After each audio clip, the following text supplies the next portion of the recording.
Hello and welcome to Courtgames, a Legend of the Five Rings podcast, funded by the Legend of the Five Rings Discord Patreon. This podcast will focus on the role-playing game stories and lore for Legend of the Five Rings. I'm Korva. And I'm Kakita Kaori, and this week we are going to do our long-delayed and much-awaited, I'm sure, in-depth review of Fields of Victory.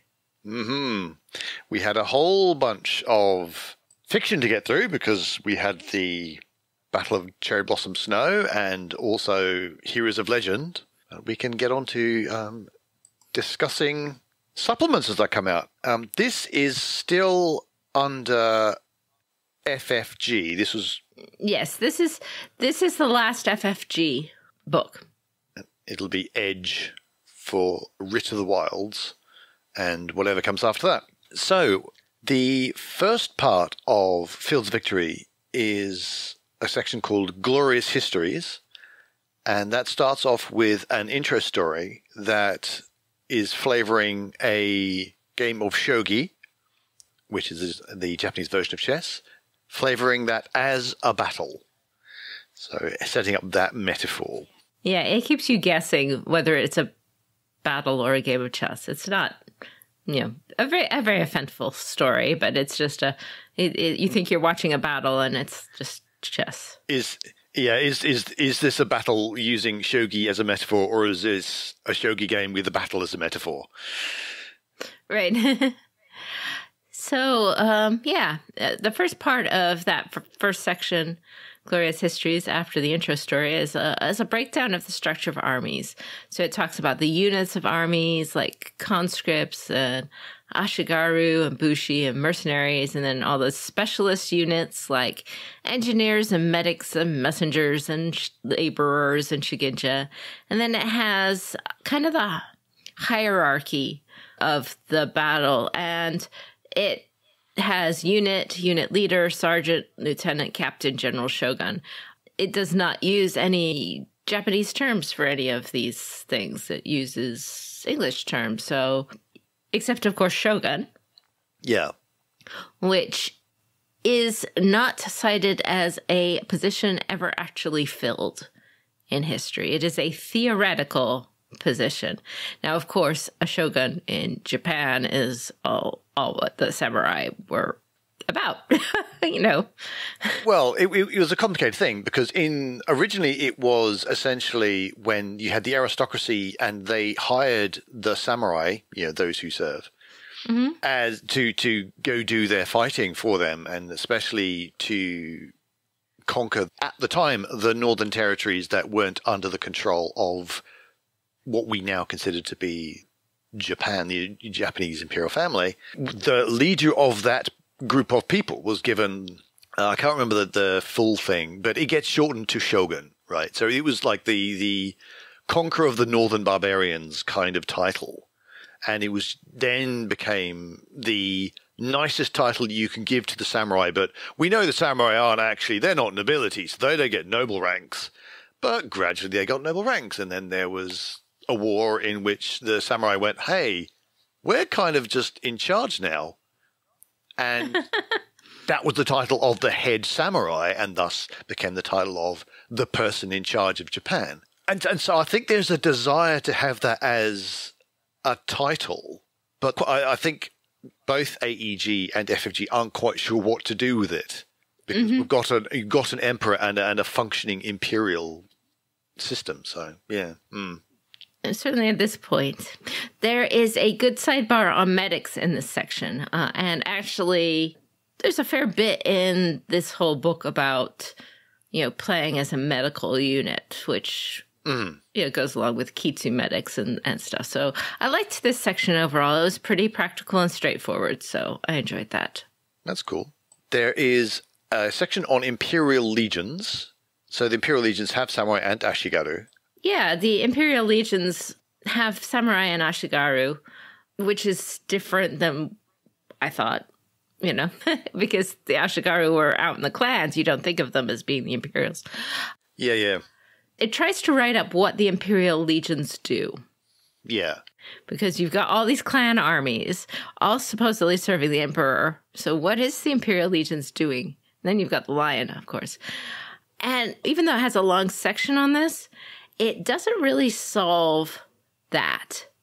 It has a really cloudy mission that doesn't make sense. Like, the Imperial Legions will go investigate a crime, and the Imperial Legions will go help out in a time of disaster. I think the idea was maybe to make it like the National Guard, but it reads like the Imperial Legions do this list of things that PCs can do. Yeah. So that you can have your PCs being Imperial Legionnaires doing normal PC normal stuff. PC things. I know. And not really an adventure, not really like a military unit where you deploy it to kill large amounts of people. Basically. I mean, that's is basically it. Yeah, yeah. Generally, that's what an army is for going and killing pretty much a large group of people. And that's not how it's described, because that's not a PC thing to do necessarily. No. I mean, I find the Imperial Legions kind of weird to begin with, given that essentially that's the job of the Lion Clan. And I realize the Lion Clan make up a lot of the Imperial Legions, but as stated, the Lion Clan are the right hand of the Emperor. They are really it sounds like they should be the Empire's standing army. They just, when they're not given stuff to do, they pick fights with their neighbors. And so when you discover there's also Imperial Legions, that's kind of, where's the overlap? What are they for? How, and what's different between that and the mandate of the Lion Clan and things like that? Now, it made more sense if you had to have the Imperial Legions be a samurai-only army. No Ashigaru, that makes it much smaller, right? Yeah. Smaller elite troops. Here, there's no sense of size for how these are, except because it's samurai and Ashigaru, it's definitely much bigger, right?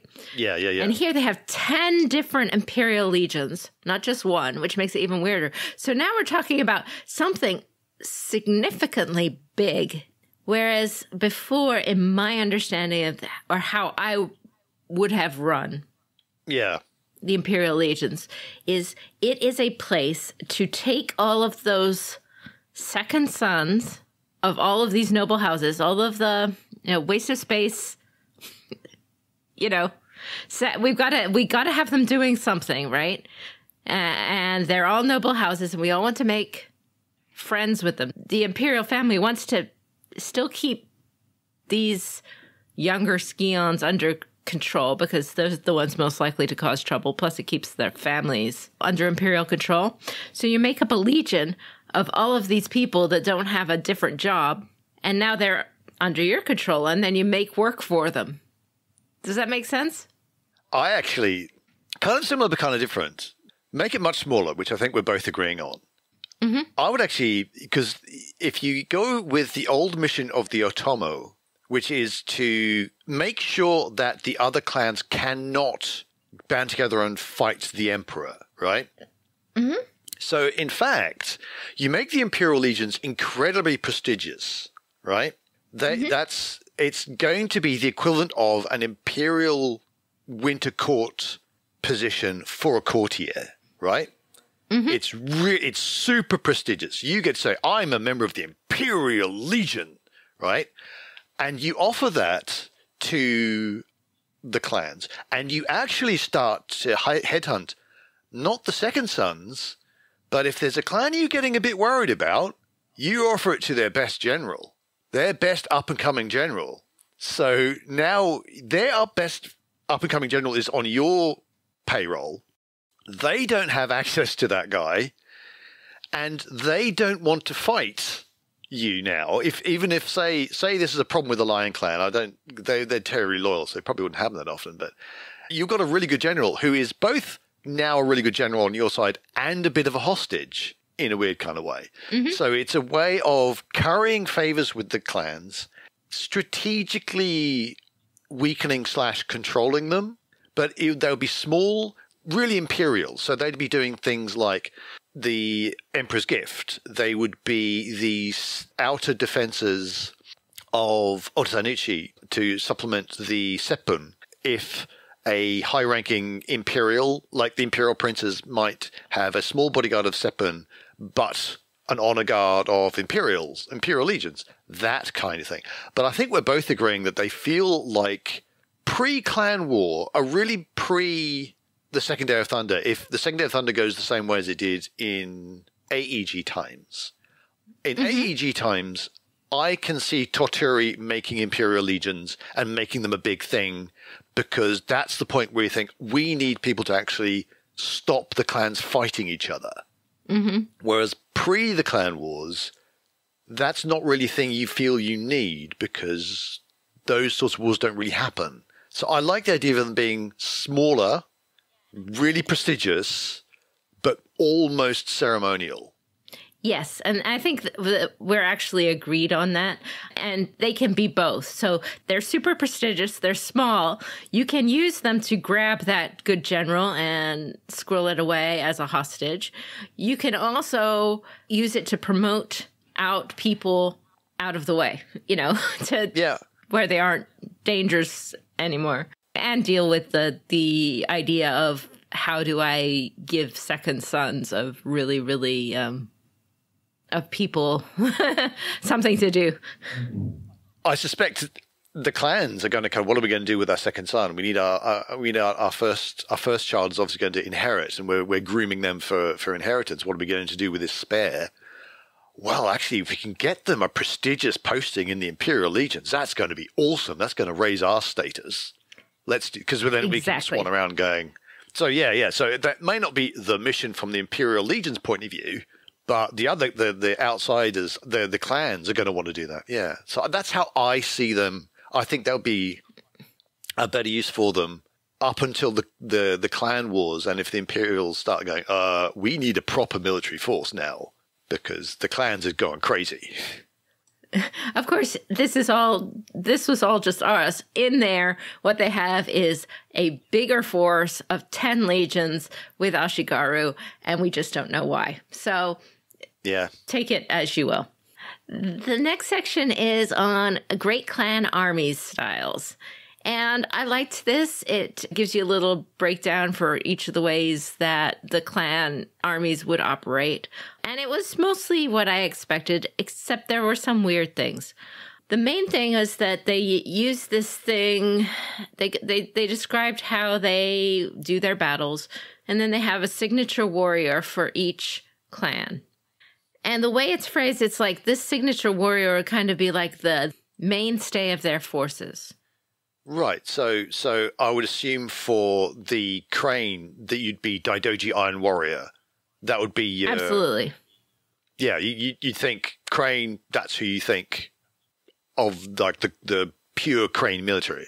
Right. So, but there was some weird. You would think that was like the bulk of their troops, but for Dragon, they used the Izuzume. And for the Scorpion, they use Shishiro infiltrators. And I think that this is even more huge mistake, because Izuzume are actually really pretty rare. And it disses the Miramoto, because the Miramoto Bushi are the mainstay of Dragon armies. That's what you would see on the Dragon field. You might see one Togashi in like a whole army because he decides to wander that way. But you're not going to see legions of Togashi lined up. No, you may get the occasional unit if everything is being brought out, if the big guns are being brought out. And it must be said that these Izume will very likely have an outsized impact. People will go, wow, I didn't think that small number of people would be, oh my goodness. Oh, everything's on fire, that kind of thing. And is that guy being a tiger now? And, that kind of thing. But no, that is not going to be the mainstay. There just isn't enough of them. Well, I feel like it's a disservice to the Miramoto, because this is, I think the Miramoto kind of get overshadowed anyway with the Dragon. And they could use every bit of characterization and stuff that they can get from the story. I mean, I think that they're cool, but I think that they could use more characterization. Togashi are really already very distinct, so why not use this opportunity to talk about them a little bit more? The thing with the Shisori Infiltrator as the signature warrior of the Scorpion is that you would never know that the guy you're fighting is the Shisori Infiltrator. You know, you just wouldn't, you wouldn't know. And I think this goes back to the Scorpion not even getting their Bushi in the core book. Of course, you know, their forces on the field are not going to be filled of it. Didn't they take, like, wasn't it a couple of supplements before they even got their first actual Bushi tag school? Yes. My memory is terrible, but I don't think they even got one in Shadowlands, which is the first one out. No, they didn't. So it's... Anyway, so you see the problem there. Shisori Infiltrator, they're not going to be on the battlefield at all if they're actually being a Shisori Infiltrator. They'll be like... If they're in the battlefield, you won't know. Yeah. If they're on the battlefield, they're on your side. They're in your troops. Or they're the people we have killed this unit and we will step over the bodies of the slain to get at the, oh wait, oh no, they're not as quite as slain as we thought they were. And things like that. Yeah, that seems a bit weird. But I do like the idea of an overview of each clan like that, telling you what they're like, but those two choices seem a bit strange. Yeah. So one of the things that I didn't like a little bit, and this is me being Crane biased, you'll see that in this thing, I can't help it, I'm sorry, is that they talk about the Crane primarily using a lot of Ronin. This is brand new, this has never been before, this edition, and it goes against some of the other fiction we've talked about where, you know, basically Hataru in the fiction is saying that, you know, wow, this is terrible that we have to use Ronin. So if their Crane are always using Ronin, why would the champion be saying, oh, it's terrible, we have to use Ronin? So that's kind of new. They also do the whole Crane lead from the rear or in camp. They aren't out on the battlefield. And there's this Crane are cowardly that goes into the whole sissified anti-gay prejudice, to be honest, that I just don't. Yeah. I agree that framing that way is terrible, because a lot of people would argue that leading from the rear is a sensible thing to do, because that way you can keep track of what on earth is going on. Whereas if you're in the middle, if you're actually in the fight yourself, you have no idea what's going on in the left wing, because you can see at best the unit in front of you and the unit to the side of you. Whereas staying back and looking at what's going on and having your runners going backwards and forwards and listening to your advisors and saying, okay, now we need to start using these reserves, and now we're going to start doing a measured retreat here. That's possibly the sensible thing to do. Right. And so that, I mean, it's going to be something that, you know, having your commanders looking at intelligence and fighting from and being from the rear like that is something all of the clans do. I mean, the Lion aren't going to not have intelligence being brought to them, okay? They're not going to, you know, so it's like, they didn't frame it like it was cowardly there. It's just like, why did you tag it out for Crane like that? When that's not abnormal for anybody as is. And with Crane, what you do is you stick your duelist, you know, your highest ranked people in the front, because you need those people to do duels, right? Yeah. You can't. Yeah. So if I want to duel the enemy commander, right? If I want him to die in a duel, in order for him to accept the duel, I have to put someone of equal rank to the enemy commander out on the front of the field to duel him, because you can turn down a duel with no loss of face if your statuses aren't equal. Does that make sense? Yeah. So they've got to be within a rank or so, whatever it is. Yeah, absolutely. Right. At which point you're, you know, if you're the same rank, it's not like you're hiding in the rear. You're like going out and dueling them on the front. Anyway, that just is kind of weird, but oh well. And they also have some commentaries on what the line think of the other armies, which is something I've always liked. I really like the points of view. This is what this clan thinks of this other clan, because that helps, I think, get into character fairly quickly. And yeah, I wish they had more of that. It's not necessarily what your character thinks. Yes, it's not necessarily what your character thinks, but that's what your character would have heard growing up. And I always like that kind of thing. Mm-hmm. It has a section on the armies in action, just how to figure out how to make armies fit into a campaign. And I find it was a good section. It needed to be written. Okay. I found it a little bit too focused on Emerald Magistrates, being able to call up armies on a whim. I wish that they had tried to be a little bit more imaginative and give you more options than the Emerald Magistrates need an army to go fight somebody. It is a challenge. Maybe we should do a podcast just on ideas to make military campaigns. Brainstorm some up for you. Yeah. It can be tough given the very strict chain of command, which I think very often doesn't work terribly well with role-playing groups. But, maybe come up with some things, both from clan military, but also your Imperial Legion type campaigns and things like that. Mm-hmm. Now, I see that wars must be sanctioned, and that is a thing that has been part of the setting, or at least the kind of retconned reason for it was the First Yasuki War, which was essentially the first big total war between two clans, and everyone kind of went, oh, that's really bad. Maybe that shouldn't happen. And so now you need to kind of fill out some paperwork, or at least come up with a really good reason for why you're having a war. And most wars are kind of very limited. It's like one family versus another, or one province versus another, that kind of thing. It's not supposed to turn into all-out total war, which, as we see, can still happen, as it did in the more recent fictions. Right. And that does make it harder to do these military campaigns. So I guess we'll save that for a next episode someday. I mean, a lot of it depends on what era you're running your game in. Let's put it like that. So that's true. Let's see. The next section is called Bastions of History, the next part of this section.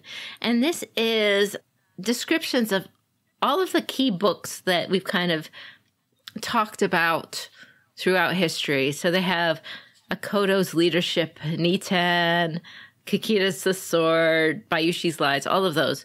They also add a new one, which I liked, which was the Golden History and also the Secret Histories of the Unicorn. They are both the Unicorn books. The Golden History is like the official book that the Unicorn presented, saying, this is what happened to us while we were in the Burning Sands. And the Secret Histories is, this is what really happened to us while we were out in the Burning Sands. Which has some interesting parallels to one of the more famous texts, which is the Secret History of the Mongols, which is a real text which tells the story of Genghis Khan.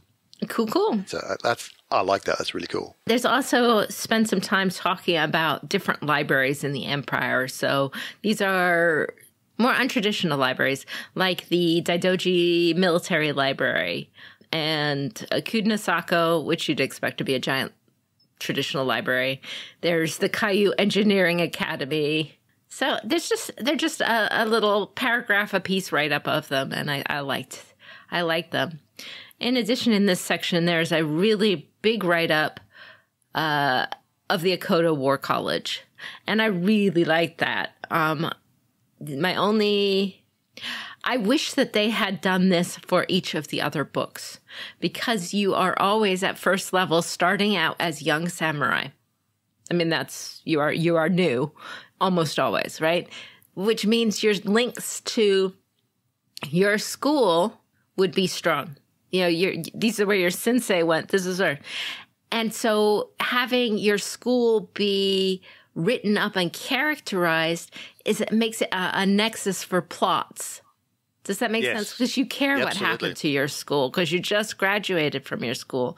And school plot nexus to me is like just more useful than other random castles and stuff around the countryside, especially if it's a school that, has name the way a Kodo War College does, that, a lot of people will have come through or have links to in the Lion, as opposed to a school like a Sevenfold Palace, where we don't have any classes that directly come from.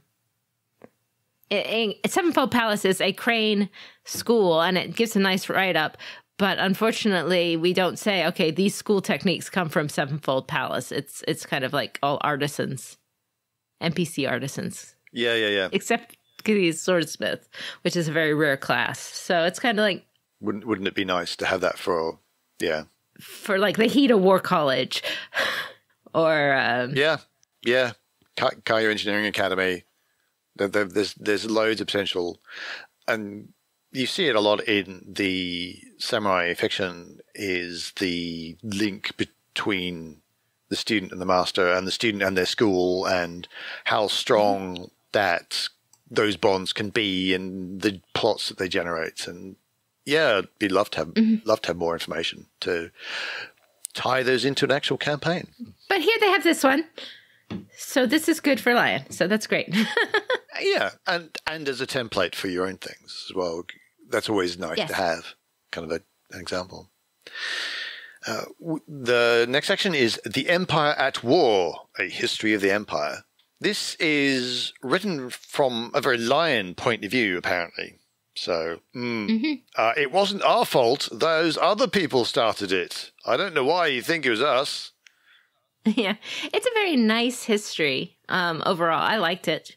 However, again, here's my Crane hat, so you'll have to put up with me, Kovar. I'm sorry. It was written to have the Crane set up as the aggressors for a lot of things, as opposed to like trying to make it balanced.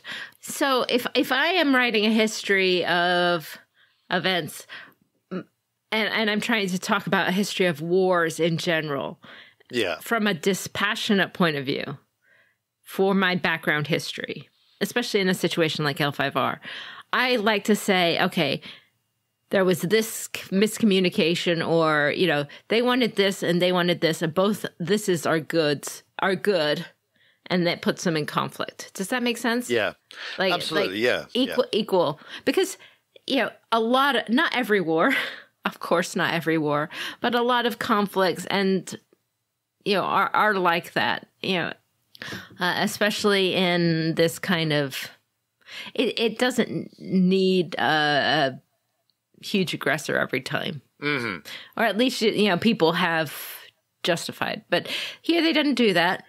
They wrote a lot of things to make the Crane out as aggressors. The one that pisses me off the most, I admit, is the Battle of Regret's Shadow. Right. Which takes place in 123, which is only 20 years after Lady Doji dies, okay? Right. Where the Crane are attacking the Emperor to take the throne. Emperor Genji to take the throne. It's like, why? Why is that there? Why have the Crane do that, for starters? I mean, they just lost their Kami a few years before. That would just seem to like make a big difference. I think the intention was this is like the founding of the Kolot, but you could have it be not a clan at that point. It's so early, not everybody's a clan, So I don't quite get why they chose to do that. They also have the Crane attacking the crab and attacking the lion for different reasons that just don't have any explanation given to them. So that annoys me, because why? Why do you do that? I don't know. Because, and I think it's just trying to say it's from the lion point of view and the Crane are always bad or something. I guess. I don't know. But there you go. There's even one where they have, so one is the Battle of the Hour of the Wolf, which has the lion attack in the story is the lion attacking the scorpion and the crane come to help. And here it's the crane and scorpion are crossing Biden Pass into Lionlands for no reason. And it specifically says it has no reason. It's like, yeah, what's the deal?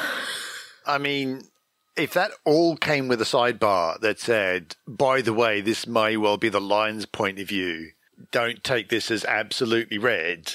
But no, because wars are astonishingly rarely down to one side just starts attacking. It's very, very rare. These things build and build and build and build. And there's stuff on both sides, and it's entire social movements and social developments, not that one guy says, attack! That's kind of, I suspect that's harder to put into a single chapter in a supplement like this. Probably. They could have shared the love around a bit.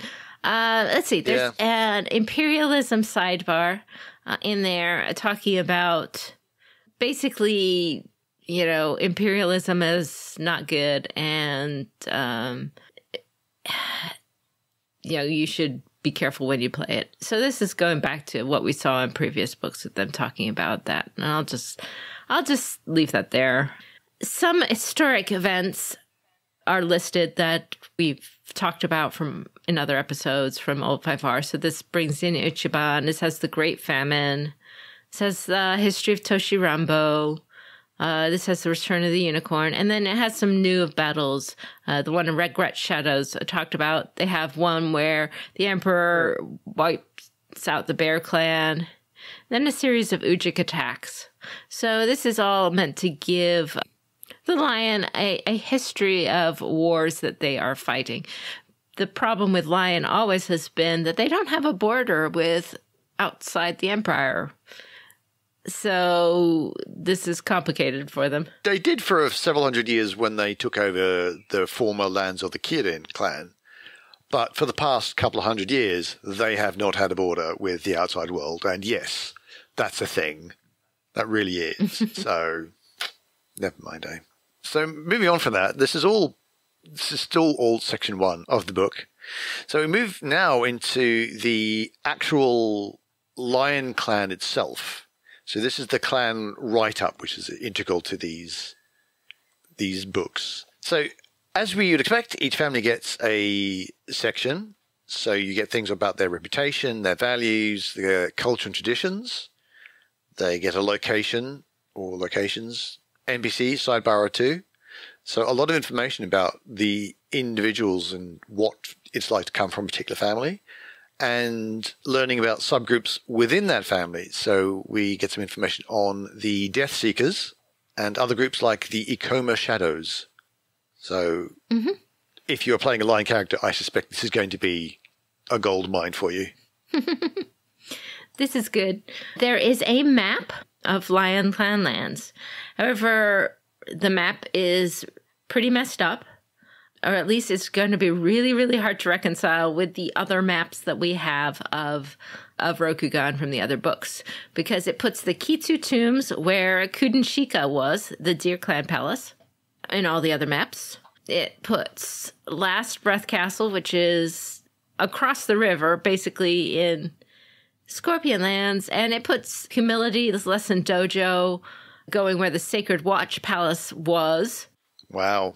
Yeah, move the Sacred Watch Palace around. So there was no attempt to look at the other maps, really, to locate these buildings for a lot of them. However, most of them are fixable except for the Kudenshika one. But overall, I find that the Lion Clan version of the map seems to me to be better. So I don't know exactly how we're going to resolve where to put the Deer Clan Palace, since now it's in the middle of Lion Clan lands. It just doesn't work very well. So we'll have to think about that. Unless, the deer keep the ancestors in their basement. Oh, you wouldn't surprise me. Did they give an example of where Kudenshika is, or do they just have Kitsu tombs there? No, they don't. They just, in the place where Kudenshika was on in Courts of Stone on that map is where the Kitsutsunes are now. Like, oh, okay. That should be fun.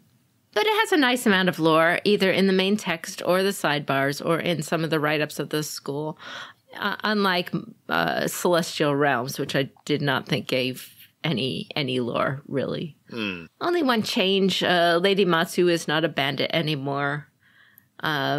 She's just kind of a keeper of a dojo, I guess. Okay. But it was fine. I liked it. So that was kind of the Lion Clan part. It was short. It always feels short to me for these in-clan parts compared to the minor clan section, which gets a big heading and a whole bunch of stuff. It seems just seems weird. But I suppose the difference is this section, which is on the Badger Clan, is going to be pretty much the only section, the only information about the Badger Clan, whereas there's lots of Lion Clan information spread about all sorts of other books. So maybe, I don't know. Never mind.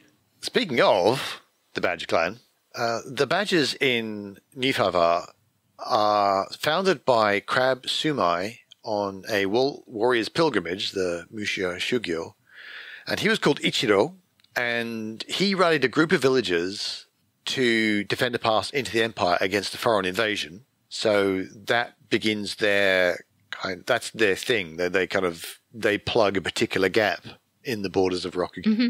We get some locations. There's information about Sumai, and they also, I believe, they do stuff in the silk trade. Mm-hmm. And they have two schools, the Ichiro Grappler and the Ichiro Ironsmith. So I haven't read those myself, so tell me what you think.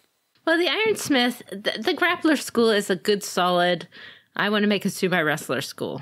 And we'll talk about schools in a bit, but I think that if you have somebody who wants to make a Sumai wrestler character from another clan, you just give them the Badger school and say, you somehow learned this doing Sumai because Sumai is the same everywhere. Yeah, sumo is sumo. Sumo is sumo. So just give them that school, and it's solid. I like the school. It's fine. The Ironsmith that they have seems like a bit of a waste of time. I don't get why some minor clans get one school and some get two schools. Yeah. Overall, I thought that the Badger were fine, minor clan, and I did really like their environment. I think it's a great setting, this little valley against the outside of Rokugan, with certain kinds of trade, and it's got lots of shrines and all kinds of things. This environment is a really good place to have one or more adventures in, and the Badgers fit well with it. So I think that's cool. What was the deal in Old Lore? Was it as simple as we have this valley and... It's more or less that. Okay. In Old Lore, and it's hinted it might be true here, but it's not made a big deal of it. Yeah. The place where the Badger were guarding is where Ryoshin, the 10th Kami, was buried. Right. And so they had this link to Ryoshin. Right, so it's not made a point of here, which might simply mean that it's not known, which it wasn't at the time, if I remember, not known. Right. The next section is the new schools. So I talked about the Grappler already. It's being a solid school and for unarmed people. The Swordsmith, frankly, so all of the schools are just like every other school you see in the books. The Swordsmith school has a terrible school technique. It's limited only to the crafting, and the Ichiro pattern, which the school is, starts off with, patterns being important, is focused on making cheap weapons. Like weapons for Ashigaru, cheap weapons.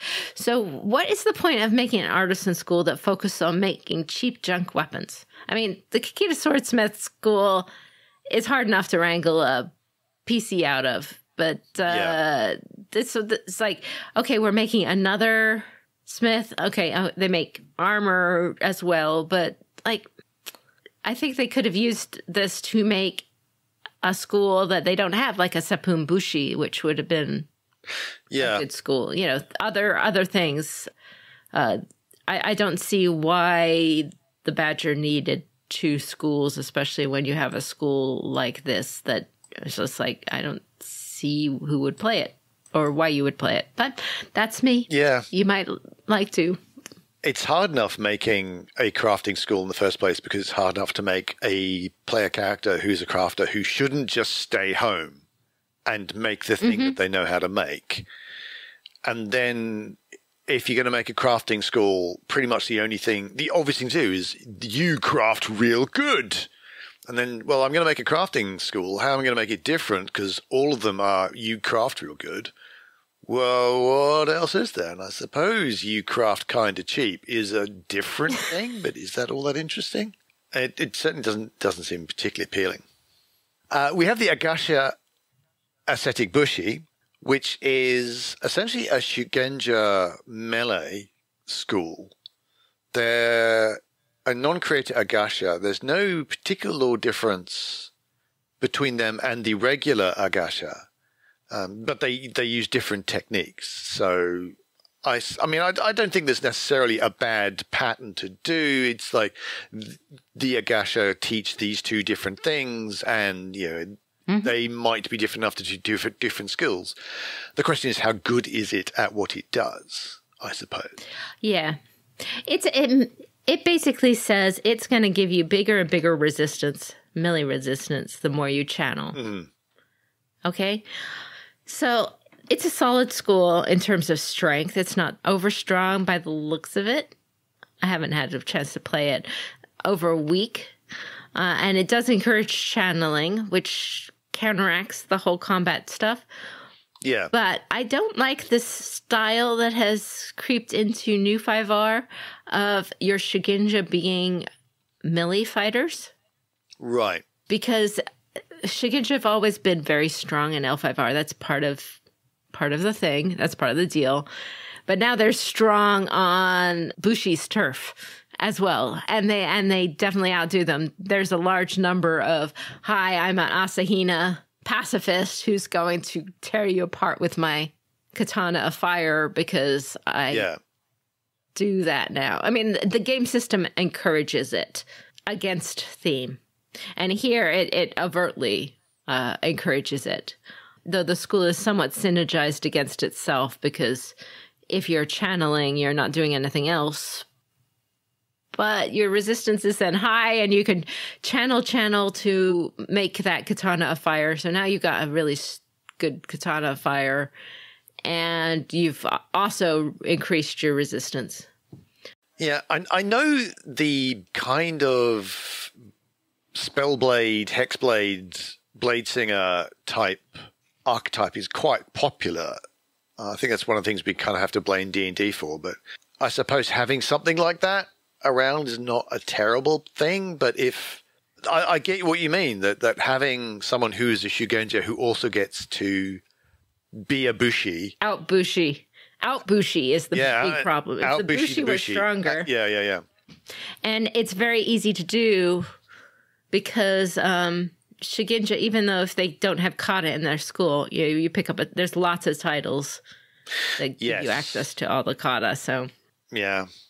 Now there's a particularly controversial school, which I think I should like to ask you about, who does come next in alphabetical order. Mm-hmm. It's the Akodo Soldier. So what's up with that? Okay. So the Akodo Soldier is frankly grossly overpowered. Okay. I think it was created to be a mirror of the Akodo Commander School, where it, you take fatigue and get bonus successes. Mm. Here, you can convert, you can take off up to your school rank of Strife and turn that directly into opportunities at the cost of 1 fatigue. So just to quickly check, is that 1 fatigue per Strife you do this with? No, just straight up 1 fatigue. Wow. Right.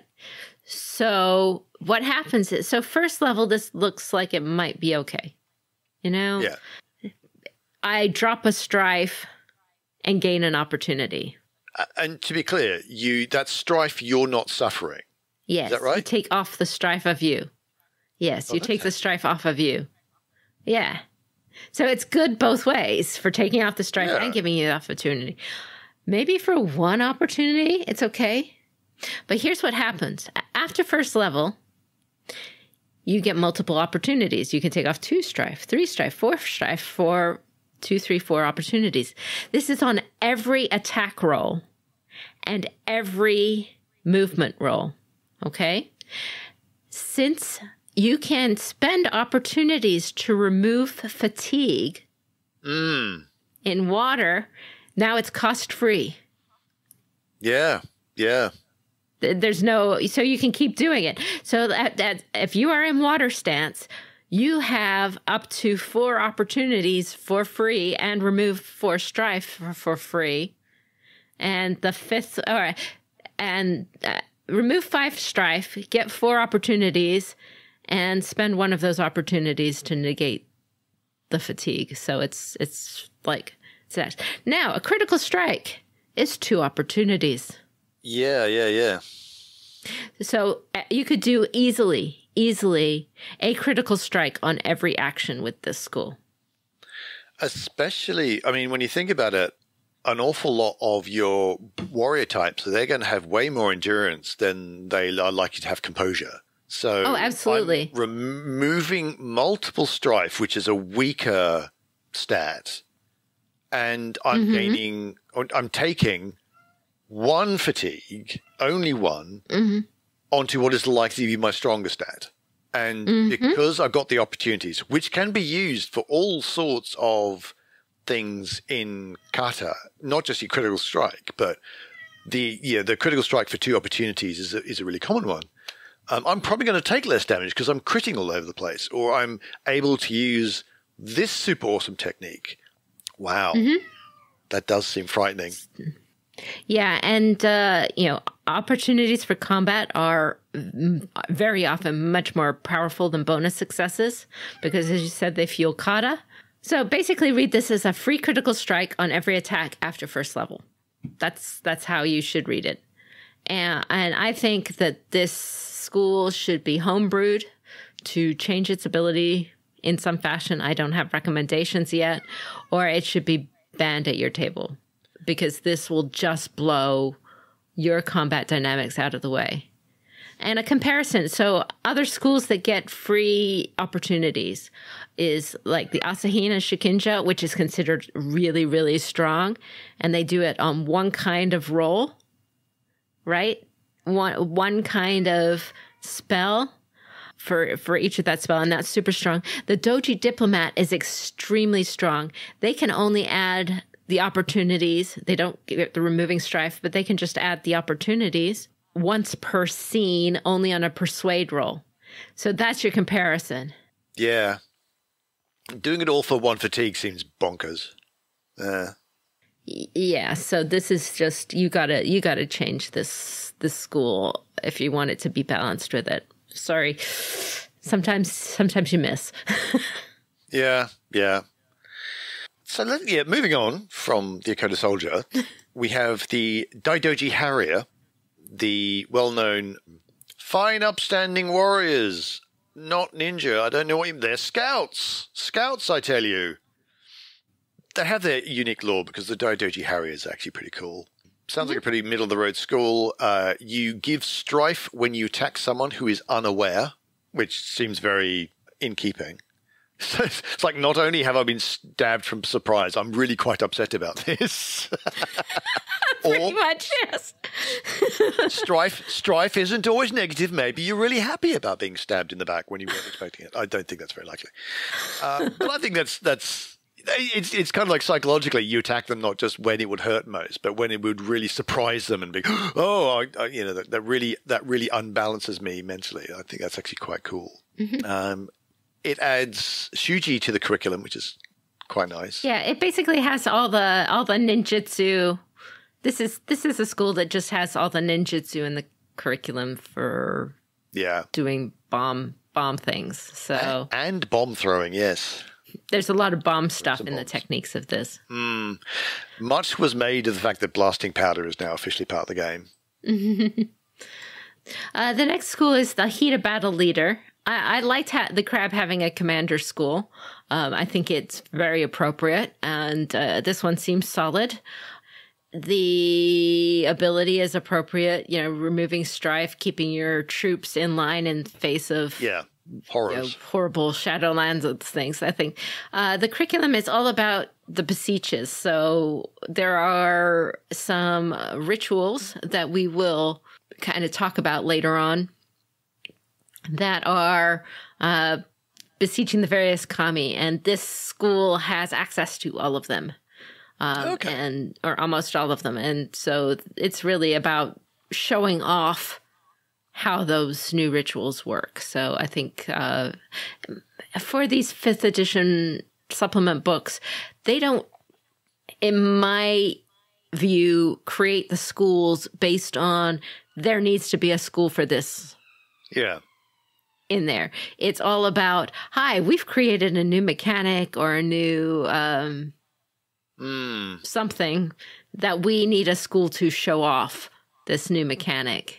So very cool. Battle leaders like that. Moving on, we have the E-Day Messenger School, which looks to be a good school for intrigues or being a courtier. In Old 5R, they were good at, well, not quite mind reading, it must be said, but that's not quite what they do here. Their ability is removing strife from target to make the target member to do something and do a skill lower. So it's kind of helped people along being useful. It's only on initiative, but it's still a solid quarter skill from looks things. Yeah, so it lowers the TN to target somebody by removing their strife. So it's good. It's a good school, and it's very thematic. They could have done it on multiple, make it an action rather than only doing it with initiative. And then they could have lowered the target strife more often and done it. I think that would have been okay. But I don't know. FFG is big on making sure that the courtier schools are properly restrained and not to don't get out of hand. Crazy. Unlike, say, a code of soldiers. Yeah. Wouldn't want those wild and crazy courtiers dominating everything. No, that'd be terrible. Can't have that. The next school is the Isawa Tensei school. So does this finally get the Phoenix equals number Shikinsha schools to the Scorpion? Answer, well, yes, it does. Finally, how many supplements did that take to get it so that the Phoenix have equal numbers of Shikinsha schools to the Scorpion? It's like, oh my lord. I take it this is the element focused school. So I'm good at Earth particularly. Is that what we're dealing with here? Yes. So it doesn't have a different lore, they come from a different place than regular Asawa elementalists. But this is the focused element version of the school. Okay. It is a very strong school. It does what the Asahina school does. It adds the ops to every role in that element. But, Isawa Tensei are supposed to be strong, the strongest in their element. It does have it really easy. If you keep 2 strife, you can get backlash on any other elements. So it helps balance. It makes it harder to backlash for your focused element, but it makes it easier on every other element.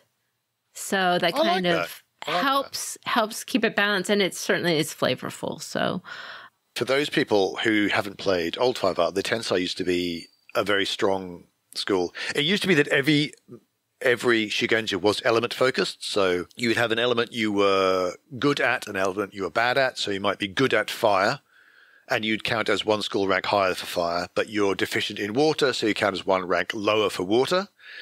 Phoenix, or the standard Isawa school was no deficiencies, you're good at everything. But then the Tensei school was you get to be double good at your good element, and you get a single deficit in another element, which you choose, which is actually strong in itself. So that's why we get a tensai score that is focused in one element. But even here, it seems less of that really narrow focus, which is kind of cool. I like that. That sounds like it's a good balance, though. And so the next one is an interesting one, because I think this is one of the harder ones to make work. This is the Matsu Beastmaster.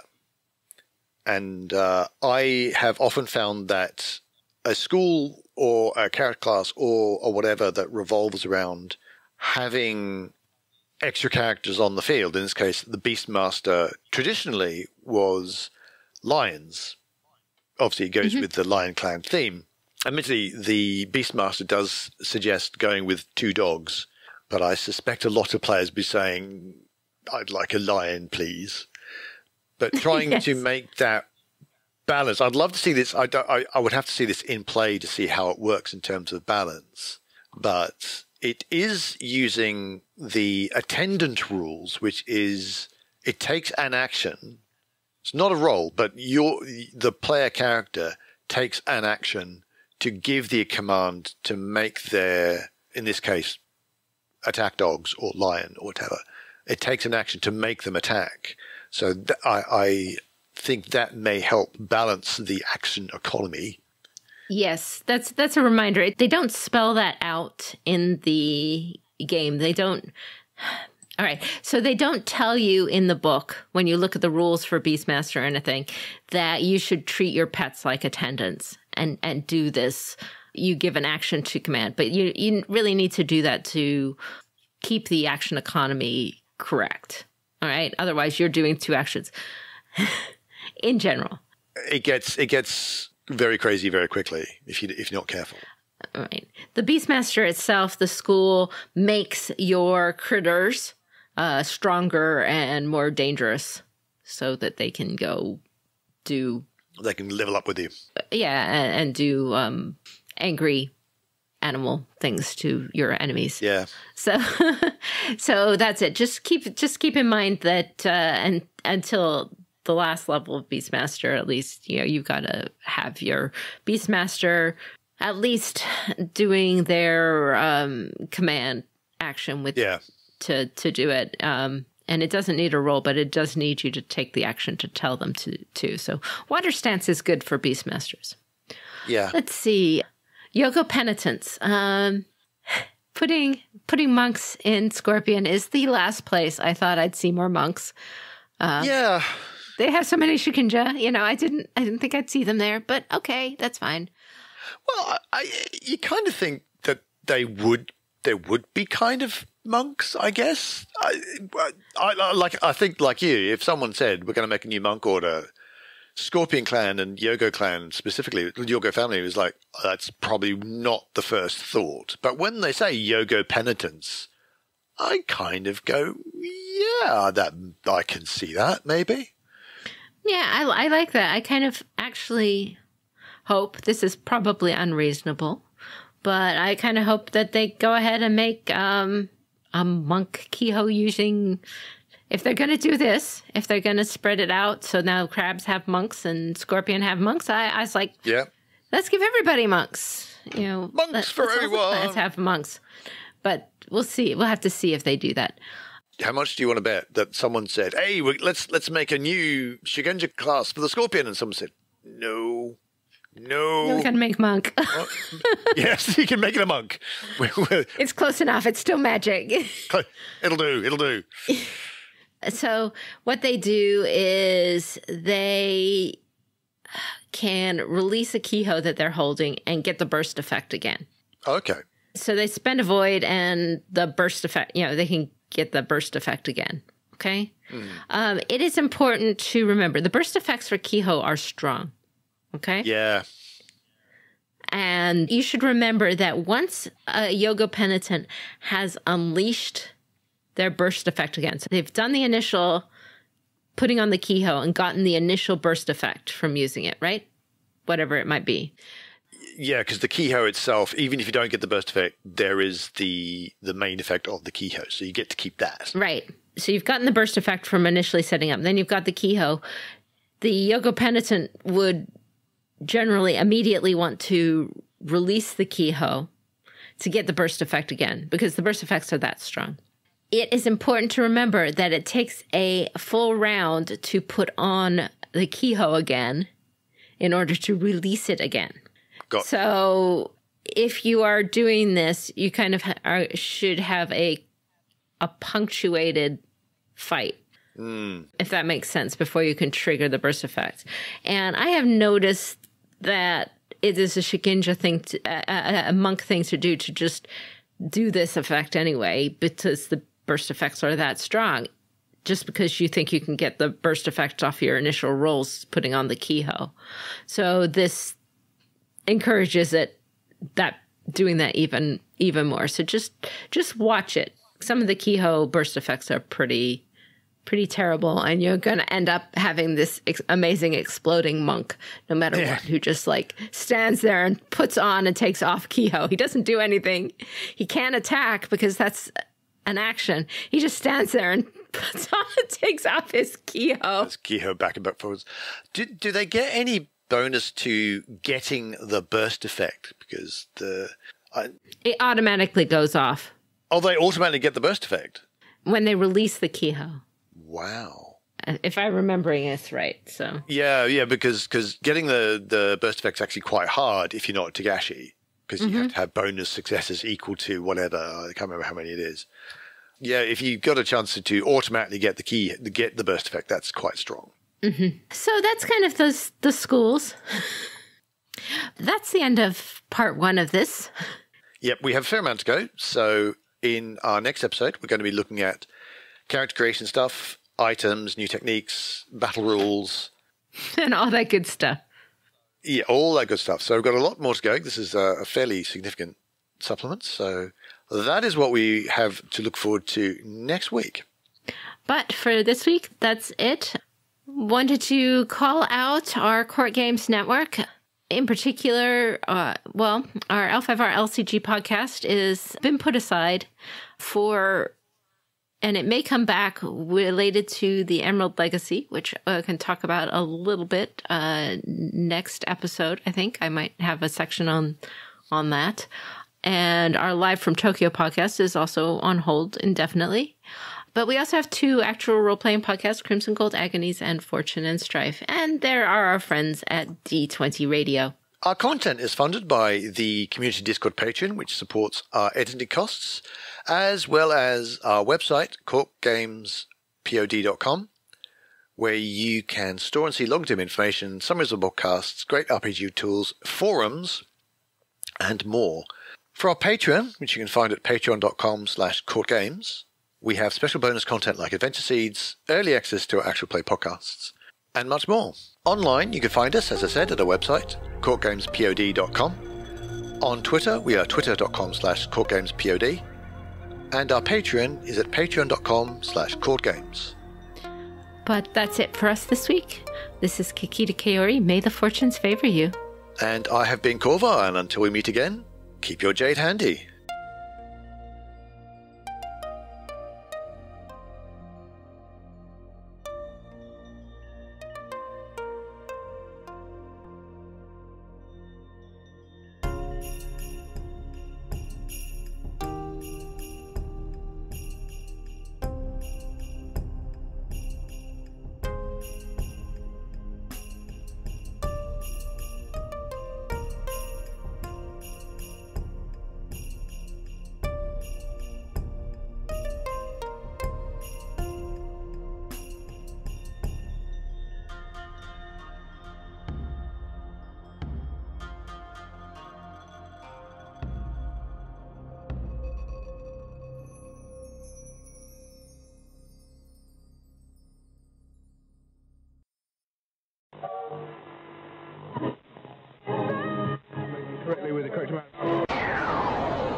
D20 Radio, where gamers roll. www.d20radio.com